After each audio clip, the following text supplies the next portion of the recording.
You're listening to the Visionary Lifestyle Podcast, the show that's dedicated to raising consciousness and empowering you to activate your highest potential. I'm your host, Magda Freedom Rod. Greetings, Rainbow Warriors. It's me, Magda Freedom Rod, and it is my absolute pleasure to welcome you to the first episode of Season 7 of the Visionary Lifestyle Podcast. I'm coming to you today from Bali, Indonesia. Please listen to the previous episode for an introduction to everything that's coming up this season. Right now, I'm so excited to jump right into today's show. Our guest today is my absolute shiro, Dr. Vandana Shiva. She is an Indian scholar, environmental activist, food sovereignty advocate, and alter-globalization author who has written more than 20 books. She received the Livelihood Award in 1993, an honor known as the Alternative Nobel Prize. Vandana Shiva has spent much of her life in the defense and celebration of biodiversity and indigenous knowledge.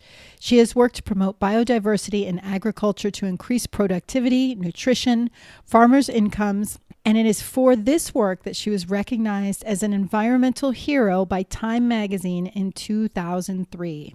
She's also enemy number one of the GMO giant Monsanto. I first met Dr. Vandana Shiva in person in my hometown of Ojai, California, where she was presenting an Earth Day speech at Krishnamurti's school there. I had also heard her speak and heard of her and her work prior to that, and I've got to say that the first time I heard her, she became my shiro. I would even go so far as to call her the conscious eating queen. This powerhouse of a woman has been fighting for our food system for decades. She is that number one enemy of Monsanto, the corporation who now owns over 90% of our seeds and is intent on owning our food system, which would, of course, give them the control of our population. Monsanto, of course, is the producer of most GMO seeds, which are poisoning our bodies and our precious Mama Earth. I was fortunate enough to hear Dr. Shiva speak 2 years in a row at the International Yoga Festival in Rishikesh and was honored to be invited to her organic biodiversity farm named Navdanya for an ecofeminism retreat after the festival. This was a tremendously inspirational trip. I can still remember waking up in this pristine ecosystem with the early morning rays of sun shining down on the fields. The birds were singing, the butterflies were everywhere, and I could feel the health and vitality of the land in every cell of my being. I taught yoga to some of the students who were there on internships and attended all of the doctor's lectures on ecofeminism. We ate meals together, all harvested from the land there and surrounding farms. 100% organic, of course, and vegetarian. I was blessed enough to get this one-on-one time with her. Our conversation starts as a continuation of a chat we started that morning about her bindi. Have you ever noticed Vandana Shiva's bindi is huge compared to the ones you usually see? I love everything about this conversation. In this interview, we discuss consciousness, world hunger, ecofeminism, biodiversity, seed freedom, capitalist patriarchy, conscious eating, and so much more. This episode is packed with the wisdom of this tremendous activist that has dedicated her entire life to protecting your and our food system. I also recorded some of her other lectures that I'll put out as bonus episodes, so be on the lookout for those. Check the show notes for links to Dr. Shiva's websites and books. Find those at visionary-lifestyle.com/podcast. I deeply enjoyed producing this show for you. I'm really so proud of this interview, and I hope you get some inspiration from it and will join us in our common mission of practicing yoga for the earth. Enjoy and namaste. Dr. Vandana Shiva, it is my great honor to welcome you to the show. It's a joy to have you here at Navdanya. Thank you so much. We are here in your incredible organic farm outside of Dehradun. Are we in Dehradun? Outside of Dehradun? No, it's in Doon Valley, but outside the town, though the town is swallowing up things. Right. And I'm worried about the day we might end up being an urban farm. Oh, well, for now, yes, it's an oasis here in India, and it's extraordinarily beautiful. I'm so grateful to be here. We are on a retreat about ecofeminism here with you. And that's a topic that I would really like to get into and understand what that means to you. I do have several questions for you. I'm so passionate about everything that you're teaching. It's difficult to kind of boil this down to just a few questions for you. But I would like to start actually with a pickup on the conversation that we started this morning, inspired by your bindi, which is, I'm so grateful that you ended your lecture with it today and explained a word that I'm actually not familiar with that I want to talk about, enfoldment, right? What is enfoldment? Well, mechanistic Cartesian physics is based on the idea of everything being fixed and immutable and only changing its state through force applied externally, and that's where Newton's laws of motion come into the picture. But quantum theory made a leap, and it's 100 years ago we knew this, that the world is potential. And in the psi function of quantum theory, there is an enfolding of the potential. Enfolded in the sense that it's not expressed, Right. but it's held Right. in potential. It exists. It exists. In the similar way, the little bindi that I now wear with pride and consciousness, I learnt from reading the texts about the feminine energy, about Shri Sakti, about the divine feminine, that the world's energy is a feminine energy of creation, and all of its expressions can be made through symbols created through a moving dot, into triangles and circles and the chakras and the mandalas. And these become the yantras. Yes. So in the bindi, in the bindu, is enfolded the whole unfolding of the universe. Right. So in a way, in this little dot is the universe, and when we put it here on our forehead at the third eye, we basically with consciousness, living as universal beings, as Earth citizens. Right. So essentially, that's incredible. So essentially, it represents unmanifested potential. Yes, unmanifested potential, Right. And this waiting is, to unfold. Amazing, because the tagline for Visionary Lifestyle, which is my business and my podcast, is activating your highest potential. Yes. So if we focus that energy not on just any potential, but our highest potential, Yeah. then the bindi is a symbol of that. That's Yes. incredible. I didn't know that. That's a fun surprise today. So, goodness, where to start? Seed freedom is something that resonates with me so much, but something that you said the other day at the yoga festival, in your speech at the yoga festival, really caught my attention. And I told you this the other day, and here's an opportunity for us to dive a little deeper into what this means. Yoga for the earth. Oh, when you said that, it was like music to my ears. I said, yes, this is exactly what the world needs. Right? What does that mean to you? What do you want to see? What do you want yoga for the earth to be? What is the potential in that? Well, the first thing is that yoga means to join, Right. a joining. And yoga, of course, as a way of staying fit, and the asanas has spread. It's become very big and very popular. Right. But at the same time, the recognition that we are part of the earth is still being suppressed, with the idea that we are separate and we are still conquerors, we are still masters. And the last few centuries of violence through fossil fuels is not enough. Got to get more violent, and that's mastery. And if it all gets trashed, we always have ways to escape to other planets, forgetting this is the only living planet, which created conditions for human life to evolve. So yoga for the earth is a remembering that we need to join with the earth in our consciousness.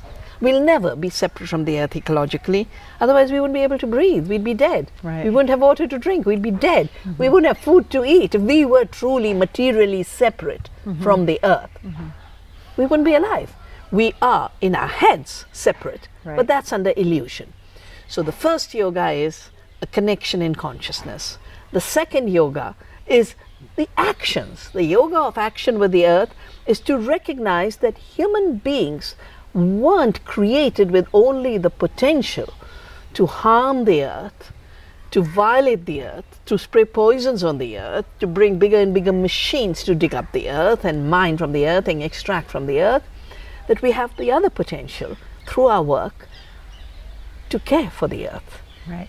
And that caring is yoga. So for me, organic farming is yoga of the earth, seed saving is yoga of the earth, eating a diet that matches the laws of the earth and her sustainability, the laws of our bodies which are our health, having that yoga match is the yoga of consciousness around eating based on gratitude for the fruits from the yoga of the earth. Yes. So much yes to that. And the foundational principle of yoga, the first yama, is ahimsa, which is doing no harm, right? Non-violence. Obviously, you're very familiar with this concept. So in my mind, that is also yoga for the earth, right? Because we're doing the least amount of harm when we're eating the organic food, right? And we're doing the biodiversity, and we're not harming the earth, and we're not harming, you know, the air and the oceans and the animals as well, right? So ahimsa is yoga. So as we do the organic farming, this is yoga for the earth, clearly. Absolutely, because I wrote my book on the Green Revolution, which is not green, it's not revolutionary, it was the introduction under force, sadly force imposed by the United States, to force India to adopt chemicals. And this was done in Punjab in 65-66. By the late 70s and early 80s, Punjab was a land of war. And even though the Green Revolution was given a Nobel Peace Prize, when I did a study for the United Nations, not only were there conflicts in Punjab and lots of violence, lots of bombings, lots of shootings, 30,000 people had been killed, and then the army was sent in to the Golden Temple, but the soil had been destroyed, the land of the 5 rivers, the water had been destroyed. There's a train that now leaves Punjab called the Cancer Train. And so I wrote a book called The Violence of the Green Revolution, recognizing that every aspect of chemical farming, industrial agriculture, and industrial food is based on violence. A yoga for the earth embodies ahimsa, Right. in terms of how we relate to the earth and how we serve her, how we grow our food, ahimsa in our thoughts and minds, because when you think every insect is an enemy that must be sprayed to death, every plant that is growing, unless it's a commodity plant that can be traded, is a weed that must be killed with Roundup and glyphosate, that is a militarization of the mind that creates monocultures of the mind and violence against biodiversity. The yoga of the earth based on ahimsa is, no, the earth is intelligent, different things grow, they're different insects, and they are much smarter at regulating pests and weeds than all the poisons that we use. So not only is ahimsa an imperative of a yoga for the earth, but ahimsa is actually a more efficient economy As well. that Right. produces more real food. The win-win. It's win-win at every Right. level, including our peace of mind. Right.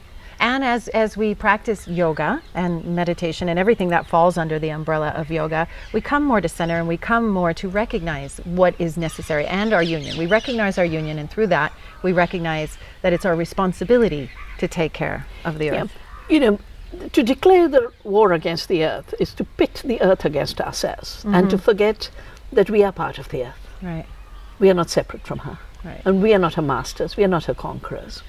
So instruments you create for conquest are violent instruments. But when you live with the earth in ahimsa, and every action is an action of yoga, then we live our true identities Right. as beings of the earth, as earth citizens. And to me, there's no other path to peace but reclaiming our real identity. So much false identity is being constructed to pit people against each other, and all those false identities are negative identities. Not that you know who you are, but you know who you are not. Right. And therefore, everyone who's different from you is a threat to you. It could be an insect in your field, or it could be a migrant who looks different Right. from you. Right. So, becoming aware that we are members of the earth family creates peace at every levels with the earth and within humanity. Right. It creates unity, which is yoga. Which is Yes. right. Exactly. Ecofeminism. What does that mean? Well, ecofeminism is not really a word that I started. It was a French feminist who had used it first, and then I was asked to do a book with a German feminist by a publisher, and they wanted the book on ecofeminism. And it was interesting because Maria Mies, my co-author, and we weren't in the same place, and we said we will meet each other once in a few months, but we'll write chapters and then share them. And it didn't matter what the chapters we were writing, they were traveling the same way, and the problems were emerging in the same way. The whole idea of violence in society based on diversity, the whole idea of being not at home in this beautiful home of ours, being homeless in the global, which is a refugee problem. But my understanding of the convergence of the liberation of women as true human beings and the liberation of nature in all her aliveness and all her creativity and all her abundance, that is the true liberation.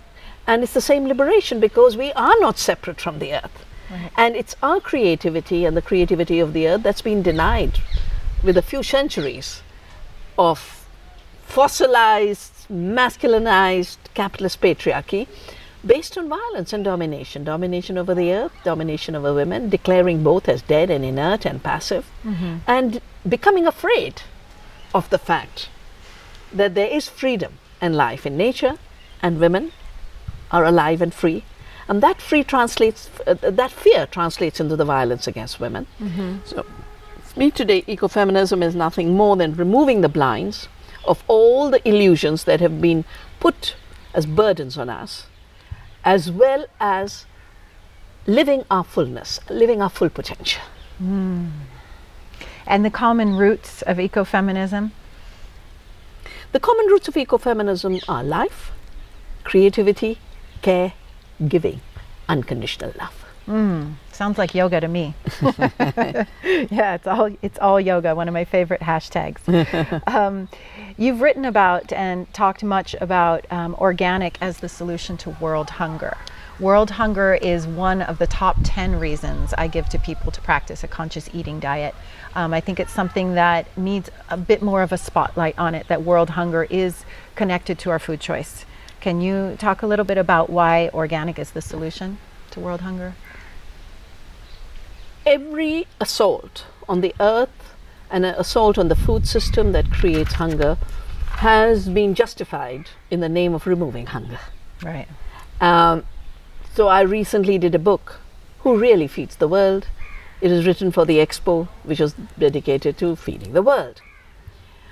The illusion and myth is that chemicals feed the world, and before that the world was starving. Not true. Chemicals produce toxins. They don't produce food. They've created an epidemic of cancers and all diseases related to toxins in our food.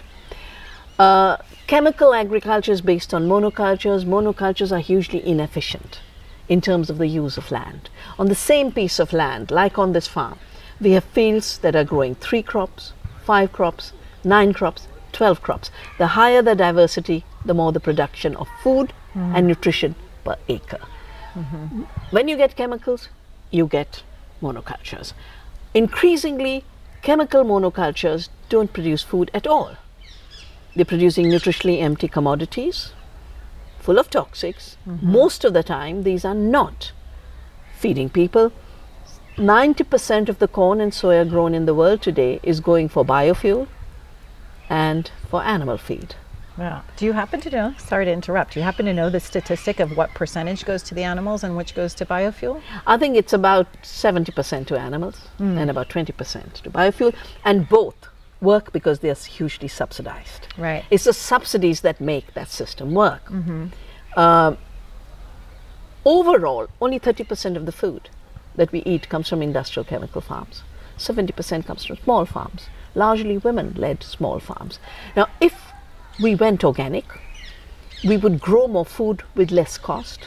We would grow more food without destroying the earth, without contributing to climate change. In fact, the reverse, we would reverse climate change, because in organic farming are mechanisms of taking more carbon dioxide from the air and putting it in the soil where it belongs, taking more nitrogen from the air through mixed cropping with legumes and pulses, and putting that back in the soil. So we heal the cycles that have been disrupted. And that is the cause of climate change. We conserve more water with 0.5% organic matter, we can have 80,000 liters per hectare. That's the answer to drought in California. On this farm, which is an organic farm and a biodiverse farm, our water level has come up 70 feet. Everywhere else where chemical farms are, their water levels going down because water is being mined. We rejuvenate the earth's water. And of course, the biodiversity is flourishing, not only the diversity of 2,000 crops, the 750 varieties of rice, the 250 varieties of wheat, the different greens. We just cooked 13 greens in the vegetables last night. But we did not put the butterflies and bees on this farm. They've come here because it's a sanctuary, and they are 6 times more than the bees and pollinators in the forest next door. Right. So no matter which way you look, organic is creating better conditions for all beings to have food, because the web of life is a food web. When we grow organic, the bee gets food. Right. When we grow food with glyphosate and Roundup Ready crops, 90% of the monarch butterfly goes. When we use neonicotinoids, 90% of the bees disappear. These are all co-producers of food with us. Right. A world without bees, a world without earthworms, a world without soil organisms is a hungry world. Right, and then the food that's produced from that is devoid of nutrition, right? Even if it did improve the yields as they claim to, which they actually don't, it's devoid of nutrition, so it's kind of pointless, right? You said today that climate change is the earth screaming. Oh, that one hit me hard, and that's exactly what's happening here, right? I mean, it's undeniable. So what do we do in a world with political leaders who shall remain nameless, because I can't even bring myself to say the names as an American? What do we do with political leaders that deny that climate change even exists? How do we move past this? We move past it by doing what we can do at our level and spreading the consciousness that everyone can do it and get more joy in their life. That climate change isn't a burden they have to carry, but addressing the root causes of climate change is a new opening for doing your yoga of the earth. The answer to climate change is the yoga of the earth, which would then mean, A, we are responding to the screams of the earth and listening to her other instructions, many of them very quiet. And it's only by exercising our true creative power for nonviolence that we marginalize the irresponsibility of men in power. So we need to wake people up. I mean, education seems to be the answer, right? Spreading the word of conscious living and conscious eating. Right. And getting people into the yoga to help them reach that center point where they can actually open to that and connect with that. Absolutely. Right? Yeah. So yoga is the answer. That's what I keep Yoga is the answer because unity is the answer because we are one. Yeah. Yeah. I keep saying this. Yoga is the answer to like all the problems in the world, both personal and global, right? You talked so eloquently this morning, I wish I had been recording you at the moment, about the Vedas and how there's such poetic writing. I don't know if you remember what you said. You were speaking so passionately about the Vedas. Yeah. Well, you know, there's so much hate and intolerance in the world that there has been a lot of hatred developed also to all our pasts. Now, we've had waves of bad period, but we've also had ancient wisdom and ancient learning in periods when we weren't being invaded, when we weren't at war with each other. And those ancient learnings are distillations that are called the Vedas and the Upanishads. These are the texts I read for ecology. These are poetry, sheer poetry. They are not recipes of intolerance. So whenever I want to understand something deeper in our consciousness, whether it's about what are our rivers, what are our plants, or what is our speech, or what is true energy, the Shakti. This is what the Vedas is about. The Vedas is about a poetry for the universe. Yeah. So this is what inspires a lot of your work, it seems, right? Yes, it does. It does. And I must mention one of my first books, I had quoted a lot, and was all scratched out because, I'm talking of the 80s, where it was assumed that to be modern means to be intolerant to your past, including the learnings from the past. Oh. And of course, I say, you have to deal with all the sexism and patriarchy in our society. You have to deal with all the casteism. I'm so grateful to my parents that they fought caste as an unjust construction and adopted the name Shiva. Ah. It's not a surname, it's not a caste name. It's an adopted name by my parents.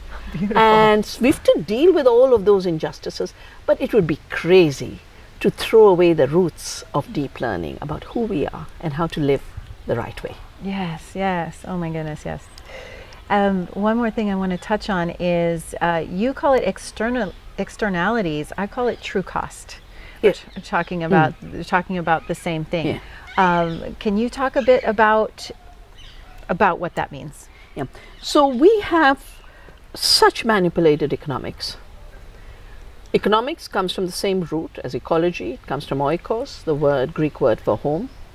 Economics is supposed to be management of the home, and as long as women were managing the home and managing the economy, it was in alignment with the earth, and ecology and economic were not at war with each other. But the economy has been appropriated for exploitation and domination, and now is an unrecognizable system which has nothing to do with the earth. As an economy of exploitation, it's also an economy of falsifying figures. So you have very costly food, heavy machineries, heavy pesticide spraying, huge amount of royalty extraction, millions extracted from Indian farmers who've been pushed to suicide in the cotton belt. 10 billion is the calculation I have for the US cotton and soya farmers extracted as royalties and technology fees by one company, Monsanto.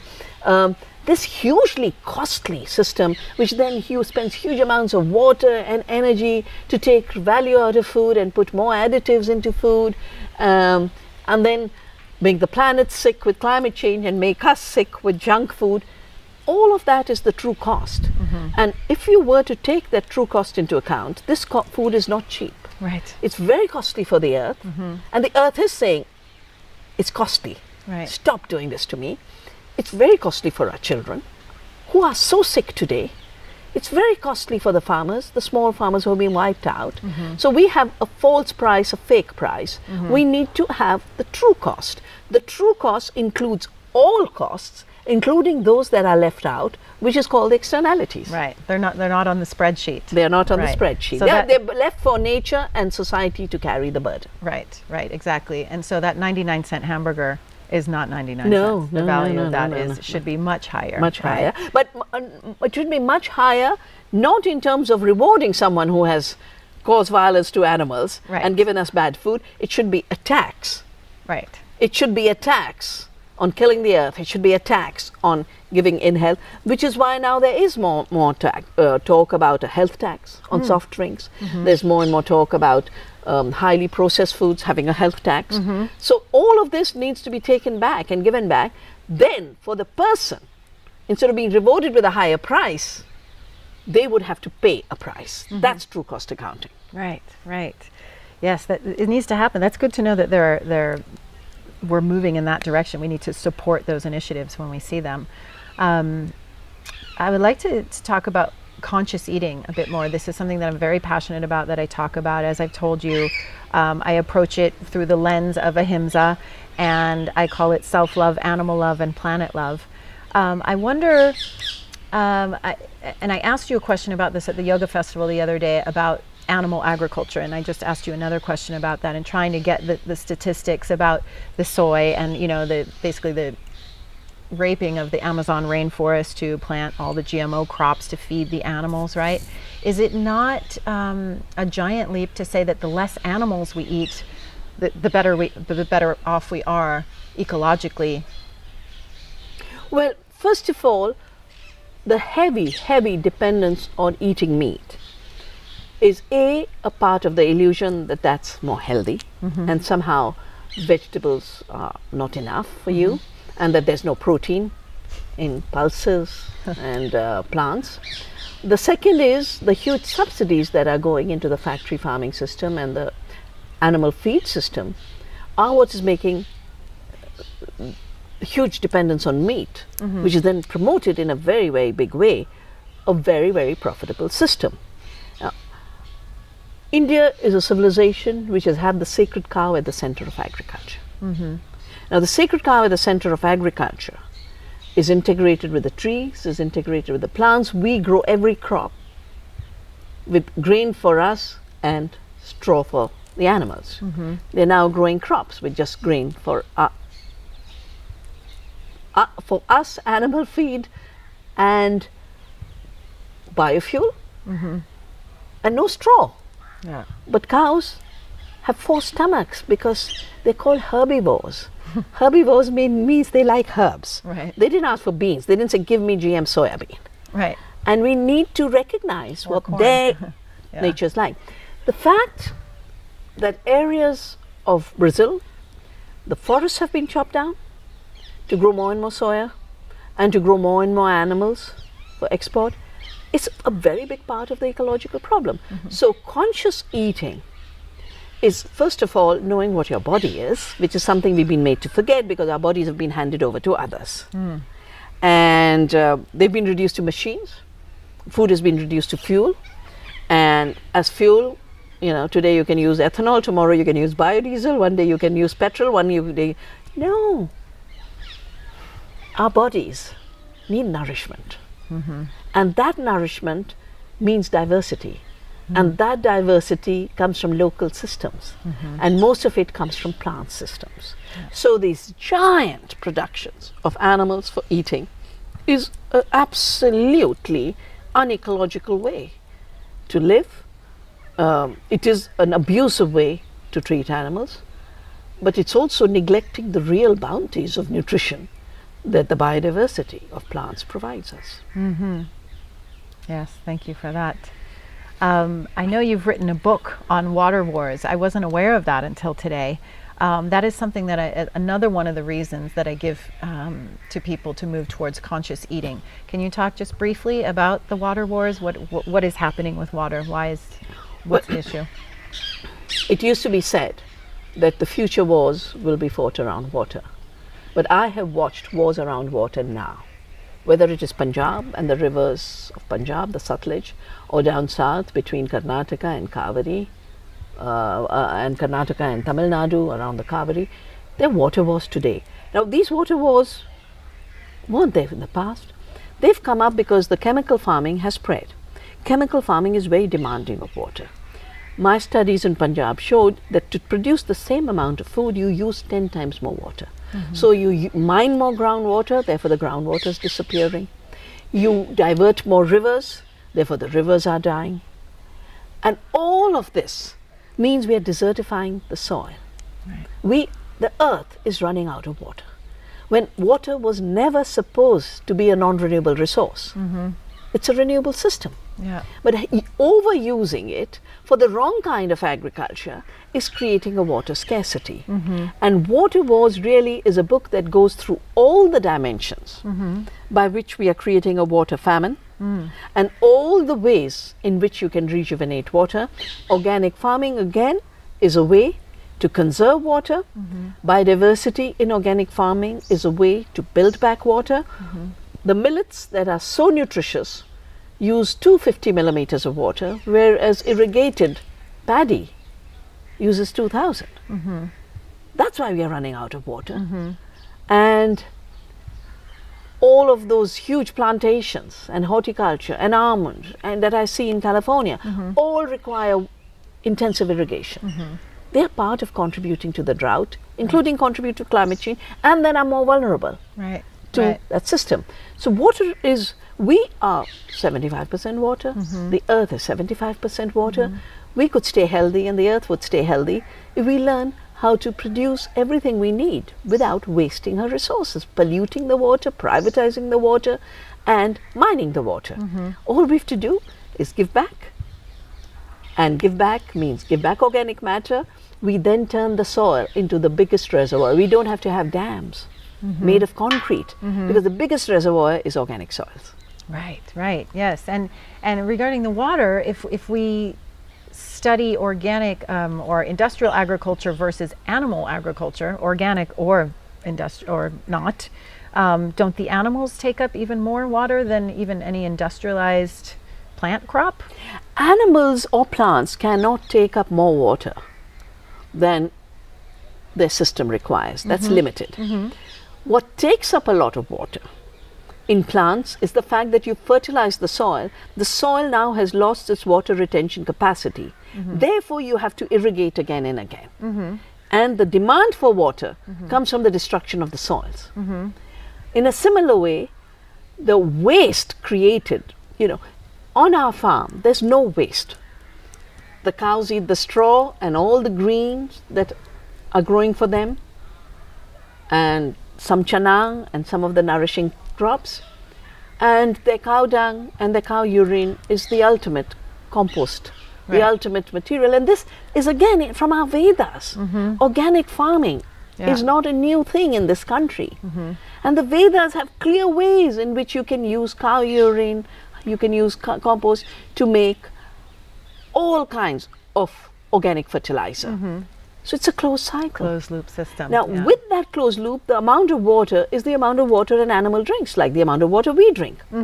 But when you put 1,000 animals in one place, all of that wealth, which we call Godhan, we call it Govardhan, we worship it. After Diwali, there's a festival in India where we worship the cow dung. All of that is now waste material. Right. And its disposal requires lots of water. Right. And creates which pollution. is why water bodies around these CAFOs, not only are the CAFOs sources of stink, which is the methane that they're emitting, which is the worst greenhouse gas that they produce, but the water around these CAFOs are polluted. I know the water protection movement in America only woke up to agriculture after the pollution from factory farms became so obvious. They then realized industrial agriculture is not just a destruction of the soil and the land, it's a destruction of water. Right. So then we have dead zones. You have all dead over the zones. world. You have dead zones. Over 500, I think. Do you know if that's Yeah, the right and they're number? expanding hugely. If we don't stop this putting of synthetic nitrogen fertilizer or too much manure. Okay. Seed freedom. What is that? Well, the seed is the ultimate enfolding of life. Enfolding. It has evolved over billions of years and holds in it the potential of nourishing us for millions of years. In the seed is generations of pollinators helping the seed to form. Millions and millions of organisms fertilizing under the soil. All of that is in a seed, in a little seed, sometimes so small in the mustard or the millet that you don't even see it. And yet it has the potential to produce 1,000, 1,000,000 more seeds. All of the so-called advanced technology around seed is either making it non-renewable, like hybrids, though don't breed true, so that every farmer must come and buy seed every year, or even terminator technologies, which is designed to not allow seed to germinate. We've managed so far under the United Nations Convention on Biological Diversity to stop the commercialization of this, but the patents are there, the ideas there. And finally is the legal prevention of seed saving, which comes through patents on seed, which was introduced through the WTO. The laws were drafted by Monsanto, which said, we wrote the laws, we took a law, gave it to our government, which then took it to the rest of the world. We were the patient, diagnostician, physician all in one. To do what? That saving seed should be made illegal by farmers. That's the day I woke up to all of this and I said, I'm going to save seeds. And for me, seed freedom is the freedom of the seed to evolve in diversity, in evolution, to its full potential. And we need this more than ever in periods of climate change, because no amount of engineering will be able to engineer a seed for the changing climate. Only the evolutionary potential built into the seed has the intelligence to evolve. But it also is the freedom of farmers to be caretakers and custodians of seed. And that freedom being taken away because a Monsanto thinks every farmer should buy its GMO seed every year is so wrong for me. And that's why my life has been a satyagraha for 30 years, for seed freedom. But now I'm increasingly realizing it's not just the freedom of the seed, not just the freedom of the farmer to have diverse seed, to have their own seed freedom, to save and exchange seed. I realize it's about conscious eating. But if all your seeds are only genetically modified corn and soya, where are your choices for conscious eating? So you need seeds that are free in hands of farmers who are free to have food that is right for your body, and so seed freedom embodies food freedom. Beautiful. Right, which leads to health, which translates to wealth, right? Because you're talking about health and wealth in several of your books as well, right? Health per acre, wealth per acre. So having those free seeds and those free farmers gives us the nourishment, which leads to health, which is actually the true wealth. Would you agree? Yes, and wealth means well-being. It doesn't mean money. Right, the root of that Wealth word. is well-being, health is well-being. Right. So it is actually the same. It's the same And it thing. comes from the seeds that grow food without toxics, Right. that are diverse, because Ayurveda teaches us that we must eat 6 tastes, because our gut requires all of that taste in order to be able to produce all of its own amazing systems that maintain this amazing body. Right. So diversity of seed freedom is what gives us health. Which is the true wealth. Right. Perfect. I wonder, I've been thinking about this recently, the more I've been getting to know you over the last several days. I want to call you public enemy number 1 to Monsanto because I think they think that. that's what I mean. They've been That's working not very what I want to hard. call you. You know what I mean. Yeah, no, they're working very hard. And I'm wondering have you been threatened? Because I have you been are threatened. Such a loud megaphone. Well, I Right. was threatened even before I became a loud megaphone, because not just at the UN said this is wrong and changed the laws. We managed to get laws in place. I worked with Indian government and parliament to make sure seed patents are not allowed. So they're of course mad. Right. But more than that, I sued them when they came to India illegally in 98. And I have a Supreme Court case going, not 1, but 2 or 3. And that's when they threatened me in 98, 99, 97, 98. But they try every trick. You know, right now we are living in a period of fake news and post-truth.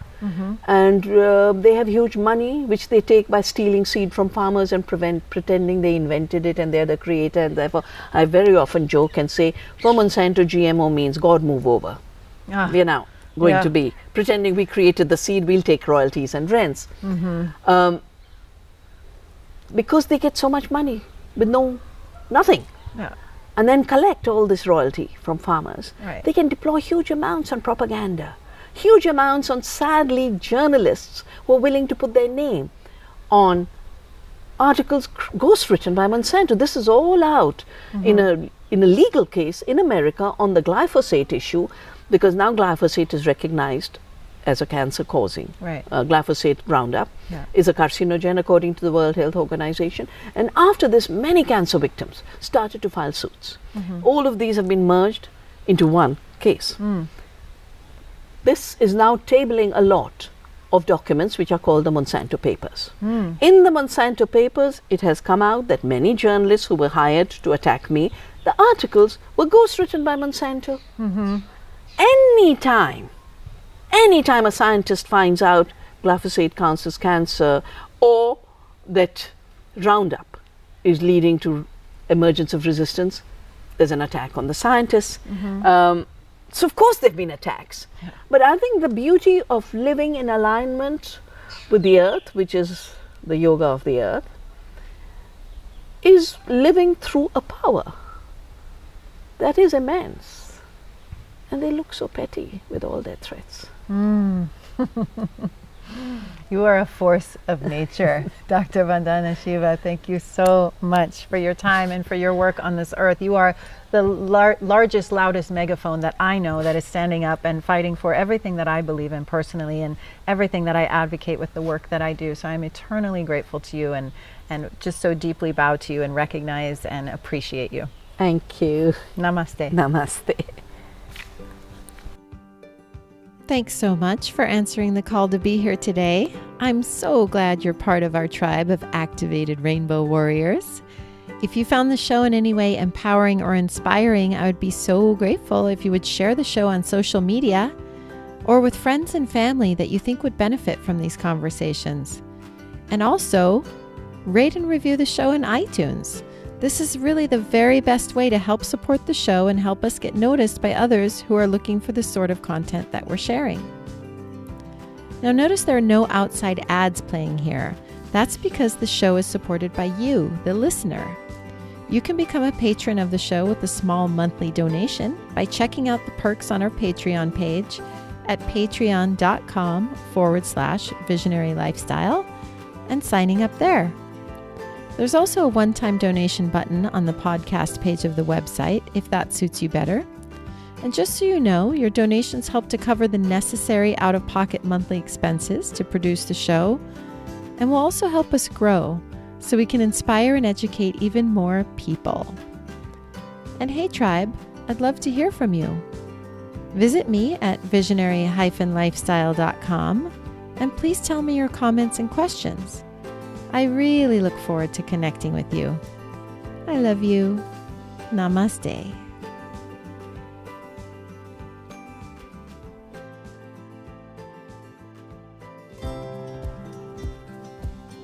Today's episode is brought to you by the Conscious Eating 101 e-course. This is a 6-week online course aimed at empowering you to make food choices that are in alignment with your values.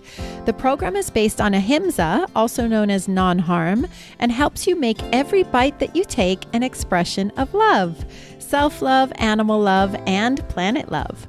The course offers 15 lessons and 20 nutritious and delicious recipes and is offered over 6 weeks that you can do at your own pace. It includes lessons like plant-based nutrition, protein, dairy alternatives, the story on sugar, GMOs, label reading, and many more.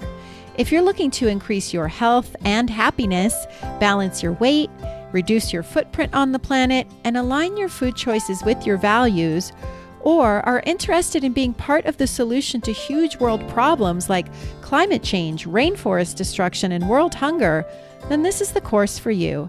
If this speaks to you, please check out consciouseating101.com today.